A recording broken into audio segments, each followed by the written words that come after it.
Hi friends, அஸ்ஸலாமு அலைக்கும். இன்றைக்கி நான் ஒரு இஃப்தியாருக்கு ஒரு ஹெல்த் ட்ரிங்க் தான் பண்ண போகிறேன். வாங்க எப்படி செய்யலான்னு பார்க்கலாமா? நான் 1 லிட்டர் பால் எடுத்துக்கிட்டேன். நல்லா கொதி வந்த உடனே கொஞ்சம் 10 பேரிச்சப்பழம் இந்த சூடு பாலில், அப்புறம் 10 பாதாம் தண்ணியில் ஊற வச்சுடுங்க. அந்த 2 மிக்சரும் மிக்சியில் போட்டு நல்லா மையாக அரைச்சிடுங்க.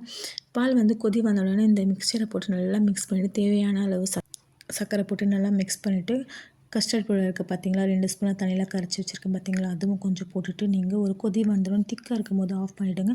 கொஞ்சம் சப்ஜா விதை கொஞ்சம் ஊற வச்சுட்டு அதுவும் நீங்கள் மிக்ஸ் பண்ணி குடிச்சு பாருங்கள். அவ்வளோ சூப்பராக இருக்கும். சில்லுன்னு குடிச்சா கூட நல்லாயிருக்கும், ஹாட்டாக குடிச்சா கூட நல்லாயிருக்கும். இந்த வீடியோ நீங்களும் இஃப்தியாருக்கு இந்த ட்ரிங்க் குடிச்சு பாருங்கள். அவ்வளோ சூப்பராக இருக்கும். என் பசங்க இந்த பொம்மை வாங்கி சின்ன சின்னதாக ஸ்டோனை வச்சுட்டு இது நீங்கள் பண்ணிகிட்டு இருந்தாங்க. அவங்க நல்லா சூப்பராக இருந்துச்சு பொம்மை. அந்த பொம்மைக்கு வெறும் கம்மு வச்சு அந்த நம்பர் மட்டும்தான் இருக்குது. அந்த நம்பர் பிரகாரமாக அந்த அந்த சின்ன சின்ன ஸ்டோன்ஸ் வச்சுட்டு அவங்க இருக்காங்க. இந்த வீடியோ உங்களுக்கு பிடிச்சிருந்தால் லைக் பண்ணுங்கள், ஷேர் பண்ணுங்கள். Okay, bye friends.